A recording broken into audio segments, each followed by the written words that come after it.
Concerning the times and seasons, brothers and sisters, you do not need to have anything written to you. For you yourselves know very well that the day of the Lord will come like a thief in the night. Some might say there is peace and security, but you know differently. A modern-day translation for us, borrowing from the language of younger folk than me, when some stand and say, oh, we have a lot of peace and security, some, really? Really? Paul wrote 2,000 years ago to a group of Jesus' disciples. They were not known as the church, by the way. They were not known as Christians. They were just known as people who were trying to follow this wandering rabbi who was killed by Rome. These early Jesus disciples, Paul writes to them in a very difficult time in the first century, a time when Rome had its thumb on virtually all of the world.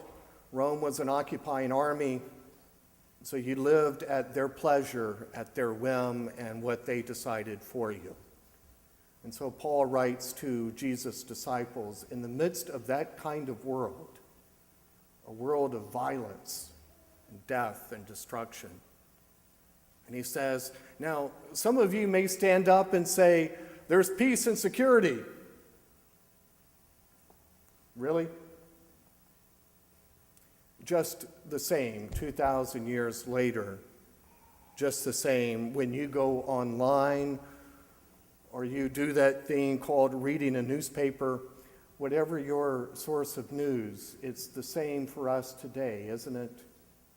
We read the headlines of violence all around the world. And it doesn't have to be violence perpetrated by a foreign country or those who claim a radicalized version of Islam. It doesn't have to be those folks. It could be the lack of peace and security here in Burke and Springfield.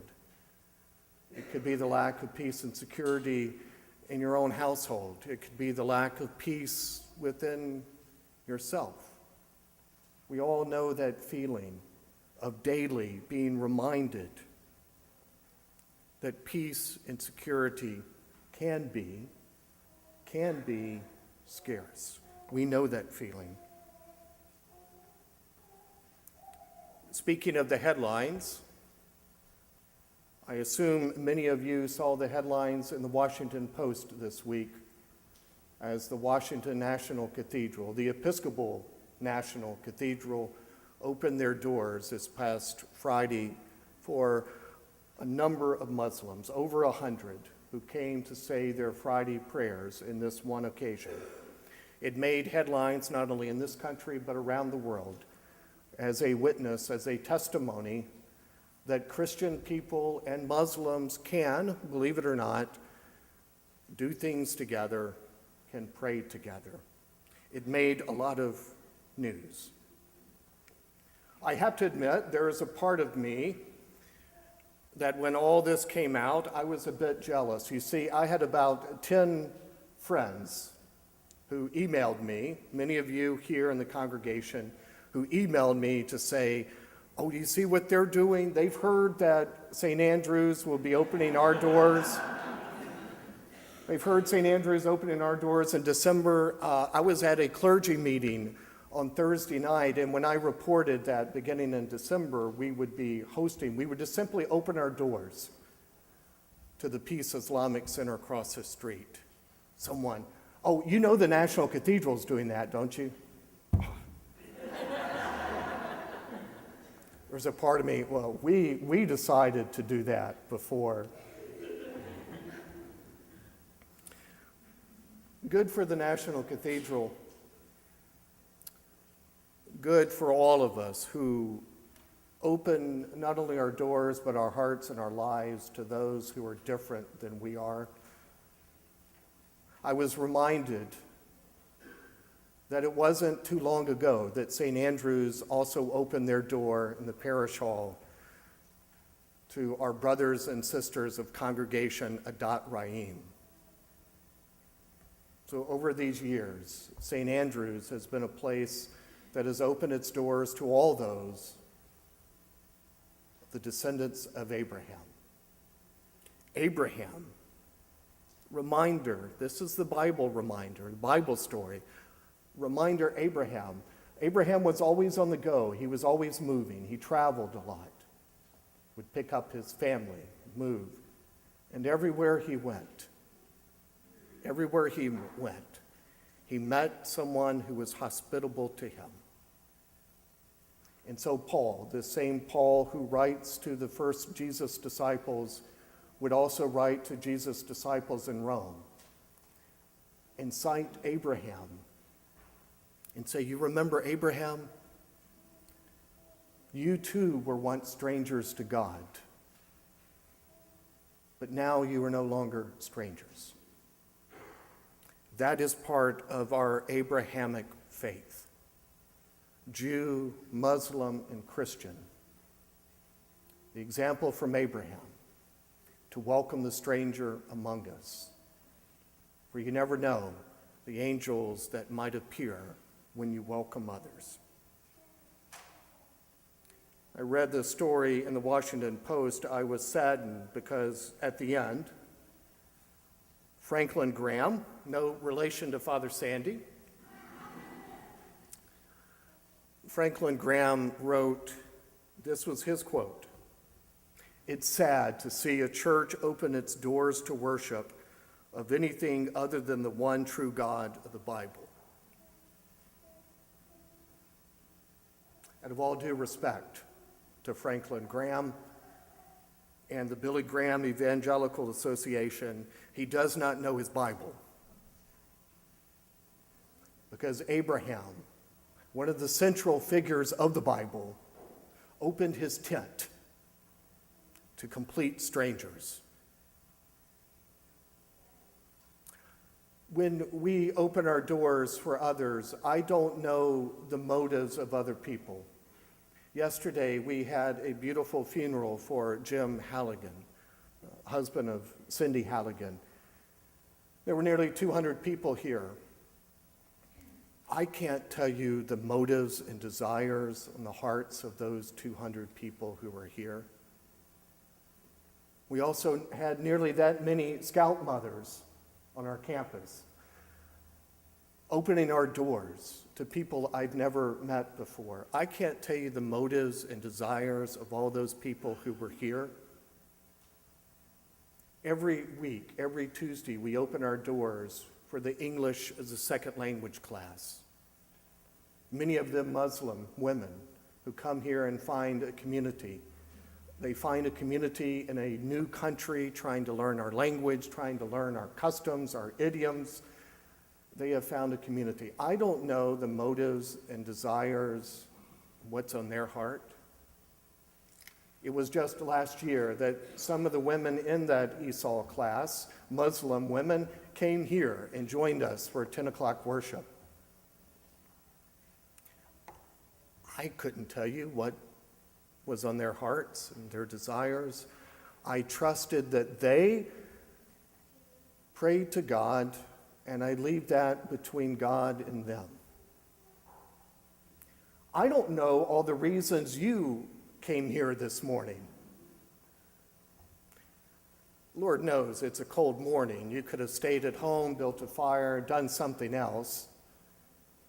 Some of you I know had to be here because you're scheduled to volunteer. Sandy and I have to be here. It's in our job description and in Aaron's job description.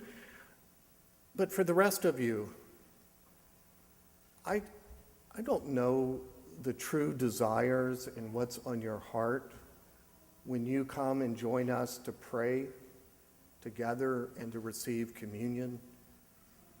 It's really not my job to know all the desires and motives of your heart. I leave that between you and God.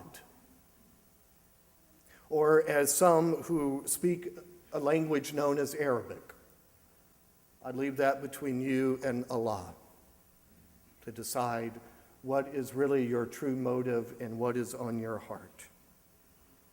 I was saddened to see Franklin Graham say, and this is my interpretation, not his quote, my interpretation. Franklin Graham, it's sad to see a church open its doors for worship.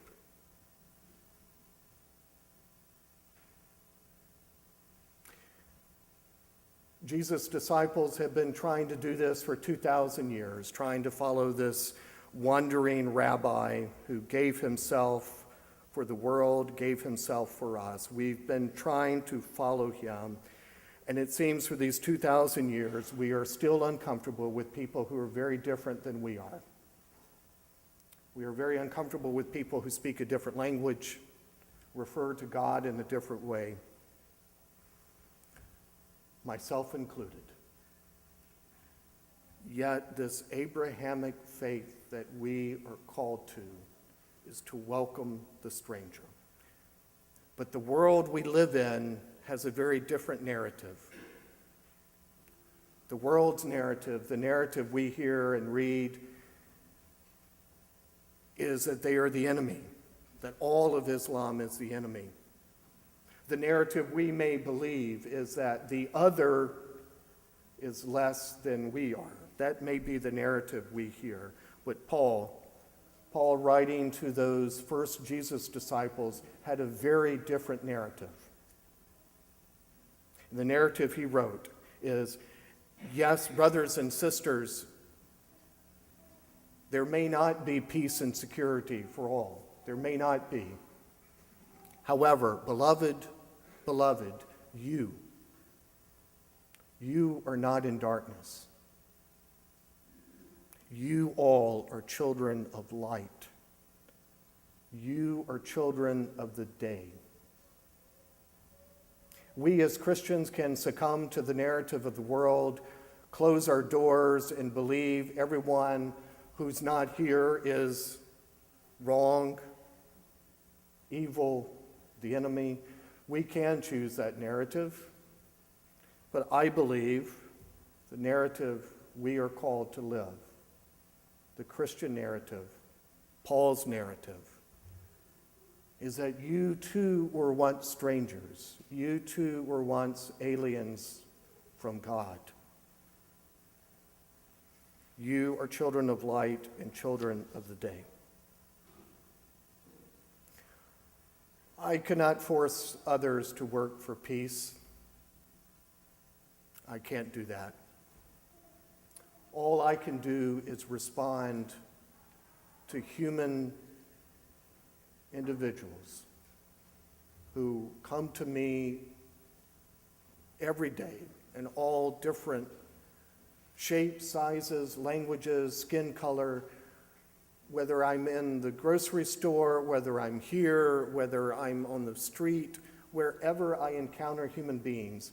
All I can do to really work for peace in this world is to be open and to make myself available to a stranger in need. Not being naive or reckless, but being open to other people. But you, beloved, are not children of the darkness. You are children of light and children of the day. In a few weeks, we will open our doors to our Muslim brothers and sisters who've outgrown their space across the street. I'm not converting to Islam, nor am I trying to convert them to Christianity. There is no hidden agenda. It is simply inviting those who worship God, those who pray to God, to come and find some warmth and some open space for them to do that.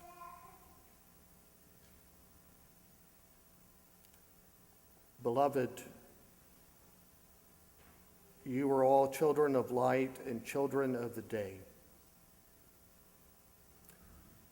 Let us not fall asleep as others do. in the name of God, who not only welcomes us as friends, in the name of God who comes after us. Amen.